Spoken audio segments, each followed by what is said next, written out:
Добрейшего денечка! Я приветствую вас на своем YouTube канале. Всем хорошего, позитивнейшего настроения, всех с наступающим 2021 годом. 15 декабря в Краснодарском крае, на улице где-то плюс 12, солнышко, небольшой ветерок. Провел я опрос на своем YouTube канале, что приготовить: утку в казане на костре или утку просто на костре. Победила утка в казане на костре. Так давайте приготовим это прекраснейшее, замечательное предпраздничное блюдо. Я думаю, все любят утку. У меня лично утка даже ассоциируется с таким уже новогодним настроением, новогодним блюдом. Что нам нужно для того, чтобы приготовить? Утка 2,5 килограмма у меня. 4 луковицы, картошечки 2 килограмма, 2 болгарских перца, из зелени у меня петрушка и укроп, 3 чесночинки, яблочки, где-то 3-4 штучки нужно, 2 морковки, апельсинчик. Апельсинчик придаст изюминку, и плюс апельсинчики и мандаринчики. Ассоциация у нас с Новым годом, лично у меня, поэтому апельсинчик придаст пикантность нашей уточке. Из специй нам нужна соль, перец, куркума и паприка. Блюдо будет очень нежное, вкусное, полезное и новогоднее. Давайте назовем это блюдо новогодняя уточка в казане на костре. Сразу отмечу, для этого блюда нам не нужно будет масла. Пока мы будем обжаривать утку, у нас вытопится утиный жирок, и на этом жирке мы уже приготовим полностью все наше блюдо. Ну что, начинаем готовить, поехали! Первое, с чего начинаем, разделываем утку на небольшие кусочки. Все части уточки, которые у нас со шкурой, я советую делать небольшие вот такие надрезы, чтобы жирок, который под шкурой, под кожей, у нас хорошо вытапливался. То есть все части со шкуркой надрезайте, тогда жирок быстрее растопится. Ах да, забыл сказать, перед тем как всю утку я начал разделывать, я ее естественно обшмалил, хорошенечко промыл и начал разделывать. На точке G обрезаем верхнюю часть.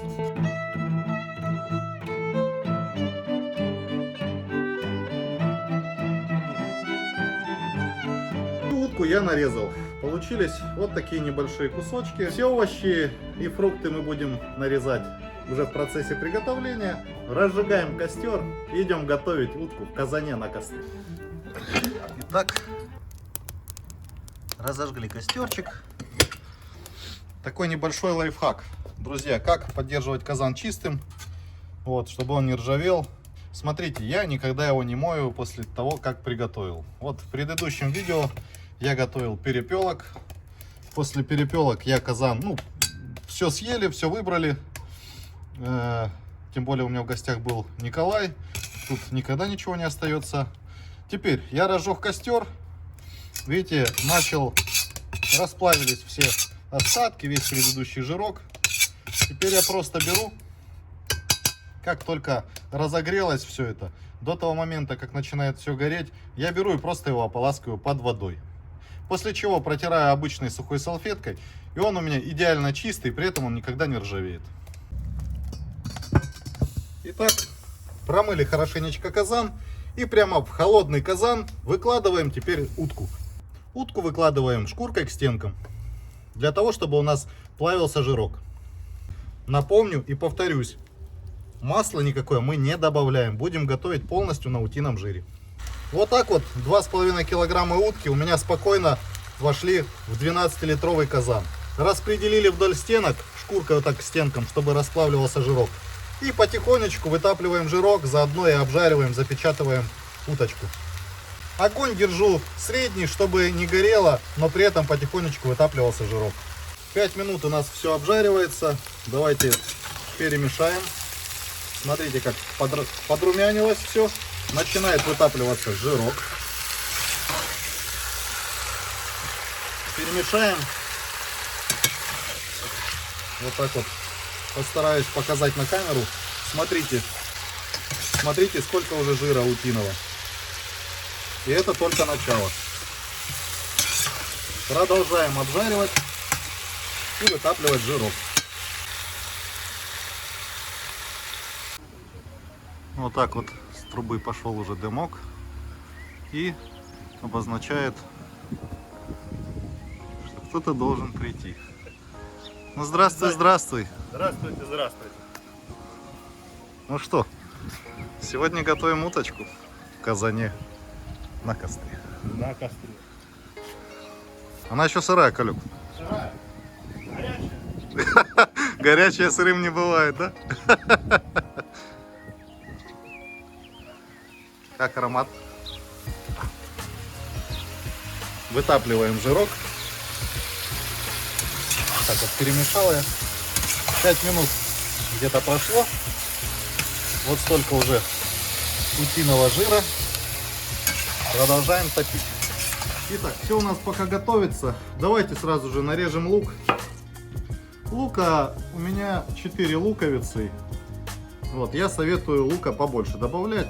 Лук никогда ничем не навредит, а это очень вкусно и полезно. Лук нарезаю обычными полуколечками. Вот такими, можно покрупнее даже. Нарезали лук, вместе с луком сразу же будем добавлять морковку. Морковку я буду нарезать тоже полуколечками.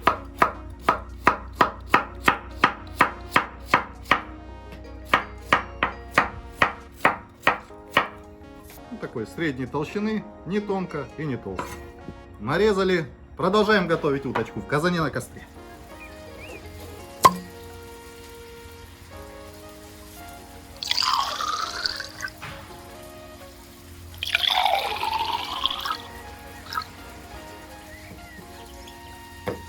Попробуем, что у нас сегодня получится с этой прекраснейшей новогодней уткой. Итак, прожарили мы уже уточку около 15 минут. Вот так вот. Вот столько утиного жира у нас в казане образовалось. Достаем всю нашу утку. Обжаренную, румяную. Вот так вот она обжарилась у нас. Совсем не аппетитную, блин. И теперь делаем максимальный огонь. И в этом утином жире мы начинаем готовить картошку. Картошку предварительно, конечно же, почистили, слили всю воду. Желательно ее немножечко подсушить. И теперь выкладываем ее и обжариваем ее в утином жире.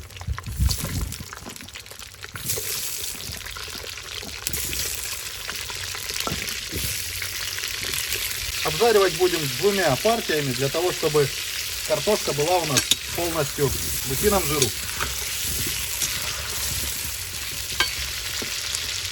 Обжариваем до золотистой корочки. Утку, которую мы только что достали, сразу же присаливаем. Можем сразу же ее перемешать. 3 минуты с одной стороны. Перевернули. 3 минуты с другой стороны. Первую партию достаем. 3 минутки с другой стороны. Вот такая вот золотистая корочка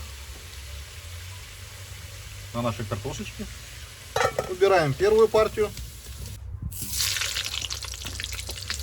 Закладываем вторую партию.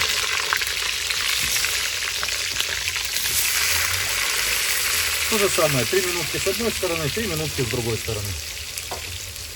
Достаем картошечку. Вот такая вот она у нас подрумяненькая получилась. При этом она сырая, естественно, внутри, но сверху полностью румяная запечатанная корочка. Весь этот жир сливаем, оставляем приблизительно 2 столовые ложки.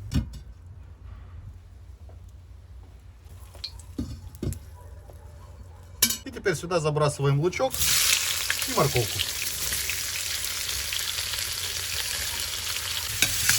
Обжариваем морковку с луком приблизительно 3-5 минут. Пока обжариваем лук с морковкой, сразу же нарезаем болгарский перец. Болгарский перец нарезаем соломкой.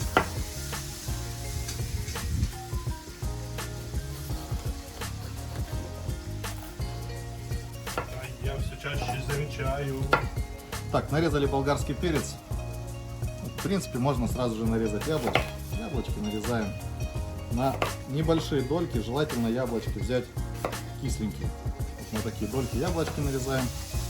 У меня два сорта яблок, это зеленое и красное.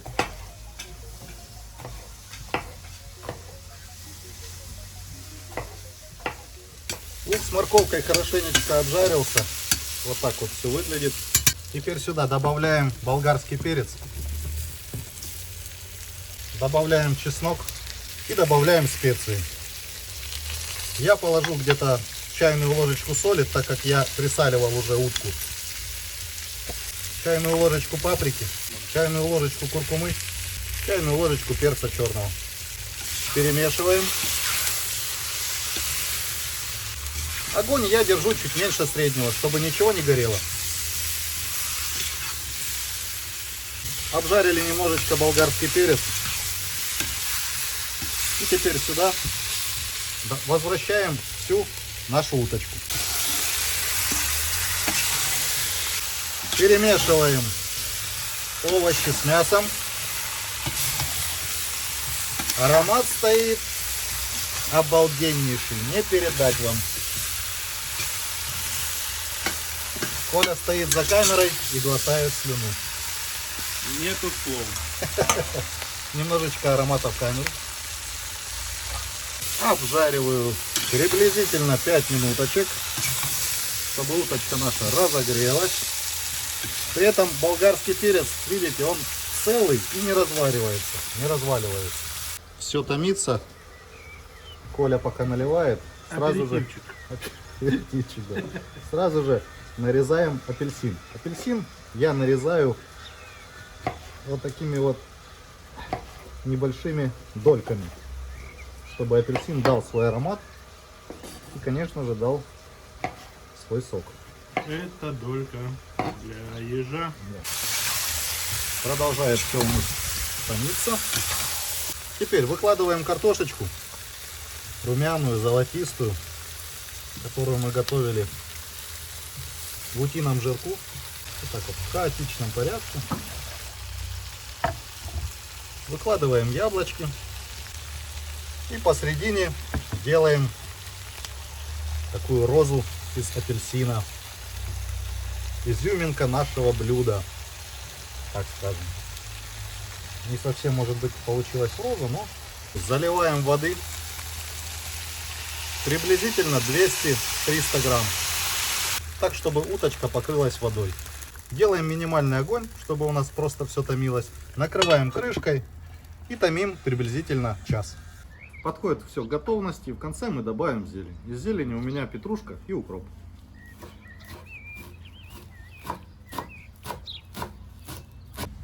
Протомилась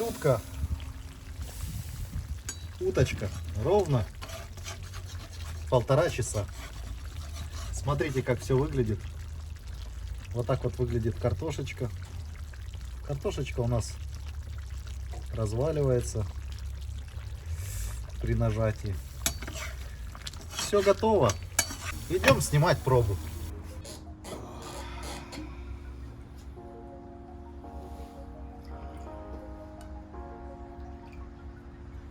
Как там, ребят? Ядрен батон. Какая вкуснотища. Коллег, посмотри. Анатолич, Нет, я не готов смотреть. уточка удалась. Давай. Вот.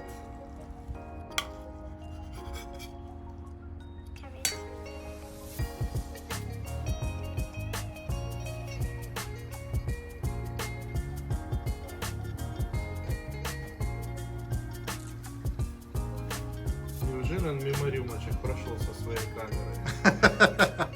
Ну что, начнем вкушать? Ну, уточка. Да вы что? Нежнейшее мясо, смотрите. Вот так вот с косточки оно слезает. Очень вкусно, очень мягкое. Очень шикарный вкус дало жирок гусиный.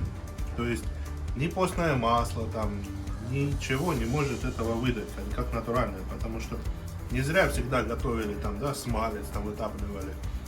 Тот же гусиный жир всегда перетапливали, складывали по баночкам. На том же гусином жиру картошка. Ну, вроде бы самое простое там, как бы белорусское блюдо, да, наше народное. Но на всем этом. Но самое главное, настроение. Иначе никакой там жир, ни гусиный, ни бараний, там, ни свинячий не поможет вашему блюду. Вот такая вот получилась великолепнейшая, предновогоднейшая уточка. Вкуснющая, я считаю, друзья. Всем хорошего настроения, всех с наступающим Новым Годом. Готовьте, готовьте с удовольствием. Всем приятного аппетита, хорошего настроения. Всех люблю. Спасибо вам за то, что вы есть. Пока!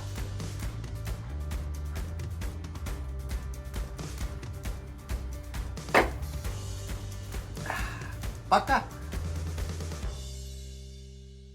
Между 5 и 10.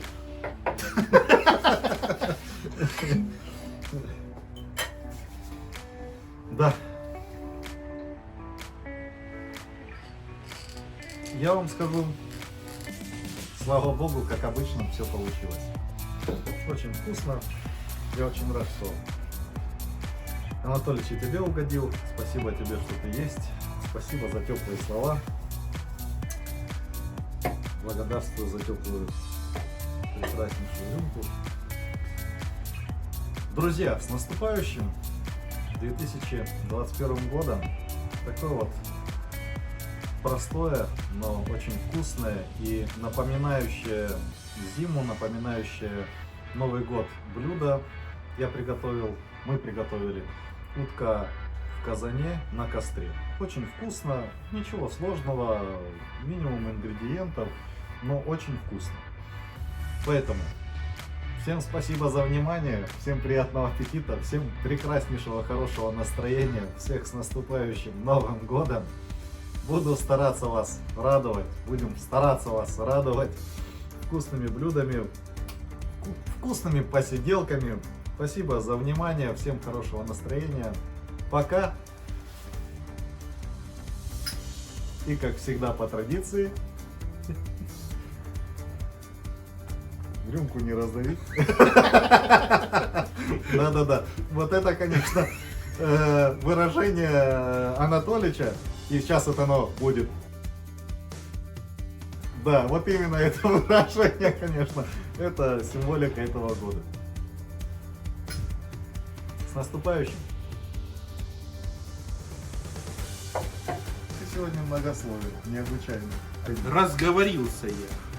Это только для меня. Так, ну что? Вот если бы у меня был апельсин, я бы с тобой поделился. Мы делили апельсин. С кожурой. А как же волк? И самое главное, если есть дегустатор, никогда не путайте закуску с едой. Всем спасибо, всем хорошего настроения, пока!